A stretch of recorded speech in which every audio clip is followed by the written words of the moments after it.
Hej, z tej strony was Data 977. W kolejnym odcinku z Mario Forever Powerless Adventure. Pora w takim razie na świat 6. Niestety okazuje się, że nie możemy wykorzystać power-upów, które zdobyliśmy. W takim razie kontynuujemy przeprawy jako mały Mario. Tak, czegoś tutaj brakuje. Przeciwników. Czyli co? Przebiegniemy sobie po prostu przez te poziomy bez walki z wrogami? No niestety nie. Tak naprawdę adwersarze są. Po prostu są niewidzialni, jeżeli jesteśmy bardzo daleko od nich. Musimy się przybliżyć, żeby ich zobaczyć. Co oznacza, że mamy dwa wyjścia. Albo będziemy bardzo powoli iść przez etap i się rozglądać i reagować na to, co zobaczymy, a czasu dużo nie mamy na reakcję. No albo po prostu przebiegniemy przez cały etap, wiedząc już, gdzie są wrogowie, aczkolwiek jeśli chodzi o tę metodę, to i tak musimy najpierw pewnie skorzystać z metody pierwszej, czyli na spokojnie przejść i zapamiętać, gdzie są wrogowie. Tutaj uwaga, bo są dwa spajni, chociaż ten jeden wyszedł już za rurę, widzę. A, ten drugi też. No przyzwyczajmy się do tego, bo jest dużo spajnych w tym świecie i niestety, albo stety dla nas, często wychodzą tak właśnie poza bloki. Tu jest jeszcze Goomba obok mety, ale praktycznie możemy przeskoczyć nad nim, gdy już skaczemy z bloków, więc mała różnica tak naprawdę. Pora niestety na dalsze poziomy. No pierwszy jest tutaj najłatwiejszy. Co prawda wszystkie etapy mają ten sam gimmick, czyli że wrogowie są niewidzialni, stają się widoczni, gdy staniemy blisko. No ale pojawiają się pewne czynniki losowe. Takie jak na przykład tutaj mamy bobomby wylatujące z rur. No i niestety bobomby te są niewidoczne, jeżeli nie jesteśmy blisko nich. Uwaga, ta eksplozja nas może zabić. Chodzi mi o to, jak już się pokaże taki efekt wybuchu, jak tego dotkniemy, to nas zabije. No wiem, że w sumie oczywiste, ale no tak tylko mówię.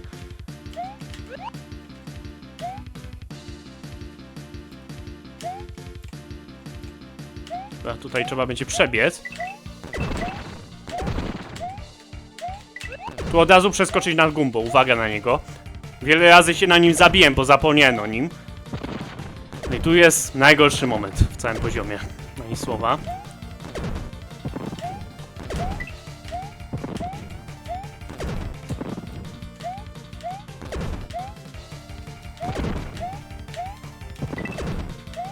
Okej, udało się. No myślę, że najgorsze są te spajni, bo przez nie nie możemy sobie na spokojnie stanąć obok rury i zobaczyć, gdzie są wrogowie, tylko no niestety musimy po prostu tam tańczyć trochę i się rozglądać i na spajnik, i na te bomby. Generalnie miałem też dziwny problem ogólnie, nie tylko z tym światem, ale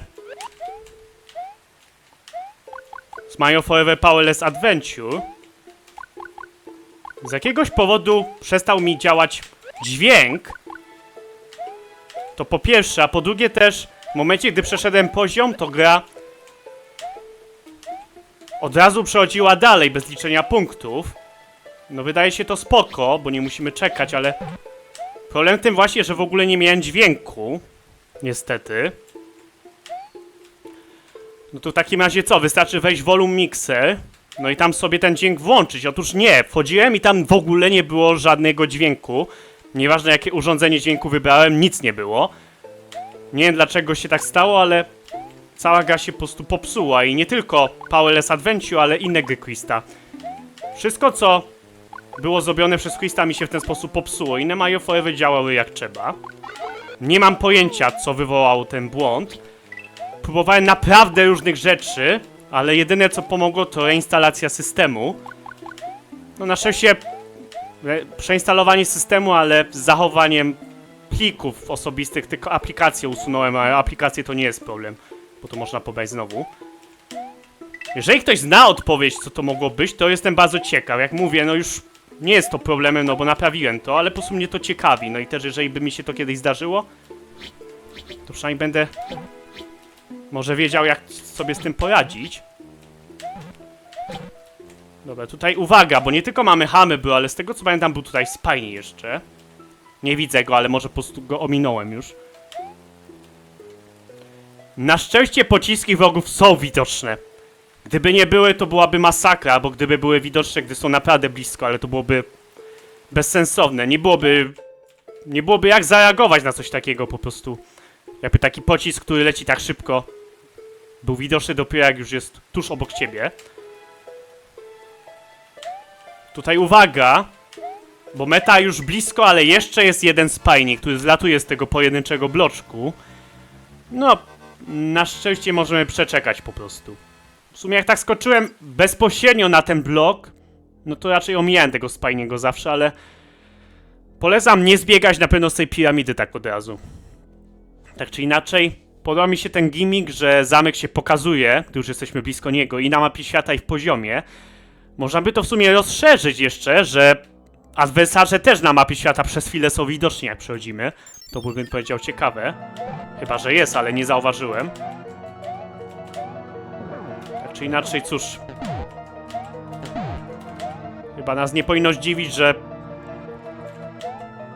przeciwnicy zamku również są dla nas niewidoczni.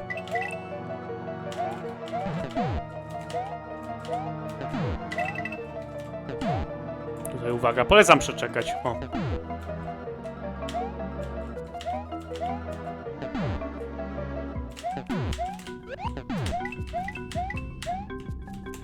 Oczywiście wiemy, co oznaczają te rysy w podłodze. Tutaj spadł twomb jakiś wcześniej. Żeby nas to nie zdziwiło. Tutaj polecam tak skoczyć, żeby po prostu nie był widoczny jeszcze Bill. Blaster. I dzięki temu nie powinien się aktywować. Powinniśmy przebiec. Okej. No tak, no niestety, jak wiemy, w Mario Forever nie ma czegoś takiego, że Bill się zdespawnuje, jak ominęliśmy go i gdzieś tam był wcześniej zostawiony.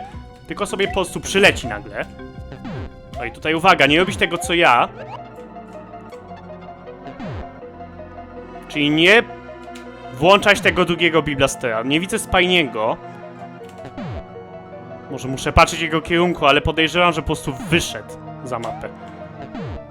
No na to wygląda. No oczywiście to jest nam na rękę, zakładam. Być może to się dzieje tylko w 60 klatach na sekundę, nie wiem, ale generalnie no to jest to na naszą korzyść. Jak tak sobie Spiny wyjdzie. Kolejny. I jeszcze jeden. Strasznie się psuje ten wróg. Dlaczego? Nie mam pojęcia. Tutaj uwaga. Jeden z niewielu rotodisków w tym świecie, który jest bardzo szybki. Większość rotodisków jest dość wolna tutaj. Więc to nas może łatwo zmylić. No tutaj niby nie ma wrogów, ale... No właśnie. Spiny może wyjść. No jeżeli przejdzie potem dalej, no to tym lepiej dla nas. Jakby jednak nie wyszedł, polecam czekać tu i w momencie, gdy Spiny jest na lewo, skaczemy tak. I powinniśmy wtedy go ominąć. Kolejny wyszedł. Jezu, jest to jakaś plaga. Znaczy ja ostrzegałem przed tym, ale... Aż tak często mi się to nie działo nigdy. Co, znowu wyszedł? Jezu, jest...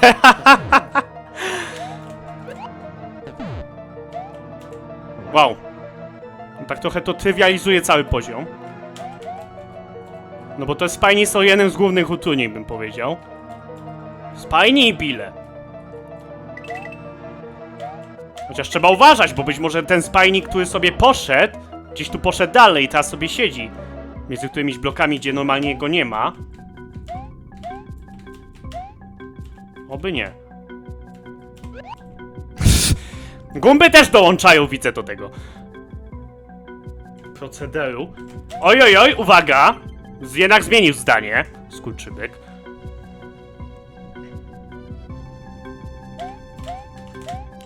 Okej. No i mamy checkpoint. No niestety nie jest to koniec. No ale możemy się spodziewać, że to jest kolejny checkpoint. To pewnie z jakiegoś powodu, no albo byłby etap super długi, albo mamy jeszcze walkę z bossem.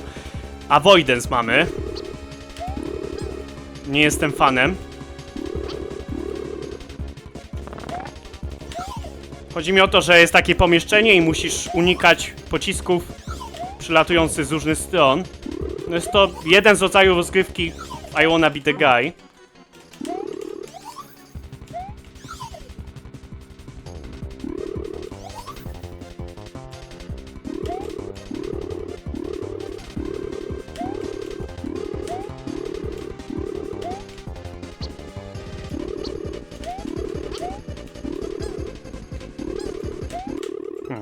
No to było pechowe ustawienie, czasami się trafi takie. Co poradzić? To zaraz wracam. Okej, tak czy inaczej. No to mamy ten wspomniany avoidance. Jednocześnie jest to też najtrudniejsza faza w całej walce. Najbardziej losowa. No i pociski tak są szybkie, że ciężko jest zareagować. Przy tej fazie możemy skoczyć na Kamka i go zranić, ale jest to dość ciężkie i tego nie robię raczej. Przy tej fazie Kamek pokaże się 3 razy w jednym z 3 miejsc, czyli na którymś z tych filarów, albo w tym miejscu, gdzie teraz stałem. I strzeli samonaprowadzającym pociskiem. Za 4 razem strzeli z któregoś z tych 3 miejsc taką serią pocisków, które lecą w taki okrągły sposób. Wydaje się to groźne, ale to jest najłatwiejszy atak jego, bo zawsze leci tak samo. Wystarczy po prostu stanąć w określonym miejscu i tyle.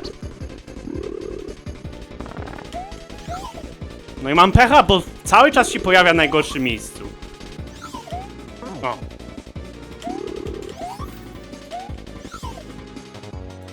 Jak tam jest, no to po prostu mało co mu zrobimy.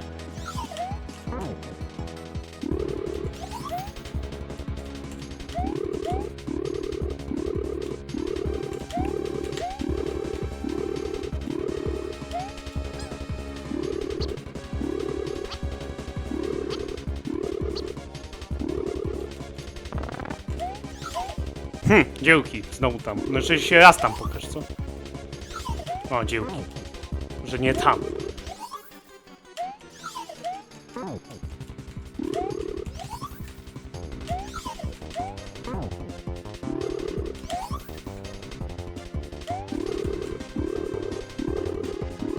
Te pociski tak mniej więcej w naszym kierunku próbują lecieć. Nie tak idealnie, ale mniej więcej próbują lecieć tam, gdzie my jesteśmy, mam wrażenie. Wylatują z losowych miejsc, ale tak lecą właśnie.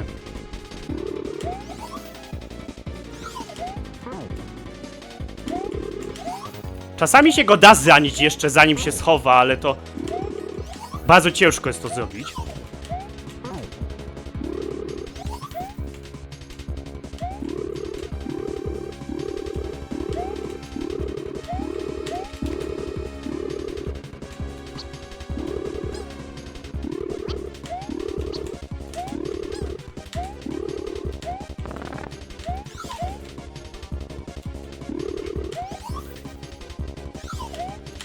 Okej!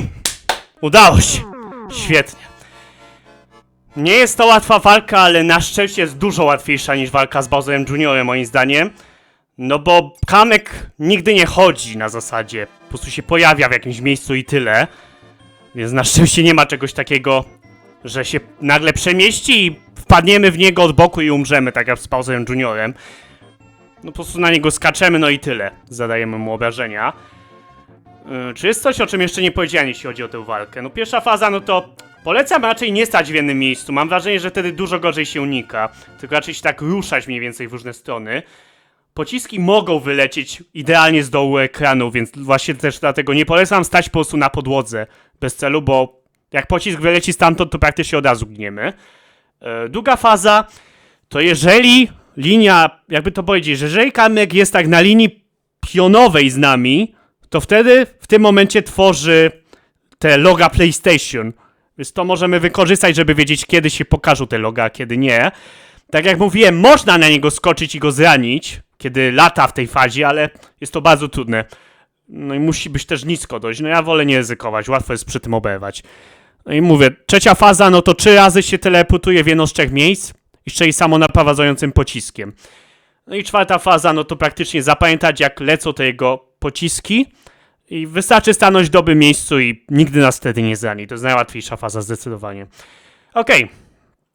Jestem bardzo zadowolony. Świat 6 za nami. Nie było żadnej animacji, o dziwo, żadnej cutscenki. Po prostu przechodzimy dalej. Świat 7. Tu chyba nic tak nie będzie, jeśli chodzi o fabułę. Z tego co wiem, po prostu przechodzimy świat i tyle, ale zobaczymy. To chyba jest ostatni główny świat w tym fangame'ie na ten moment. Jeszcze 8 bodajże nie ma, ale mogę się mylić. Ale to zobaczymy. Na razie to byłoby na tyle w tym odcinku. Dzięki za oglądanie. Pora na pakiet pozdrowień. Poznałem te osoby. Pola Kutrzaba, Wojta Zadosa, Dołagała, Dejpy Wasiadwanu, Wi-Fi, Peso, Vito, PKX, Imaderszak, PK bez, Nesoning, Przyszyczak, bez nazwy, Lemix i Pomidor, Cross Game P, Piotadu, YouTube, Nikola, XMX, Granatyczny Jazista, Kupszyl, Maker 12, Koski 11, Matka DMX, Blacky Bacze Fire, Play Yoshi 1426, Szymecz, Pengwin, Gaze, Skibidi Toilet, Demus, Mr. Apenio, Tomek 839, Banak 06, Fibusa, Muć, Mario Forever, Toksyczny Jebaka, Katu, Anazyk, Mastercard, Kaloryfer, Mario Sera Fox, Zosia, Zechmi, 11, Techis D, Walker 38, Fig Polska, i Wściek, Banak Bankew, BWM, Kenzo, Kecik 89, Shen, a 151 Studio, to Szybka, Natan Buczkowski. Dzięki za oglądanie, pozdrawiam bardzo gorąco. Trzymajcie się, cześć!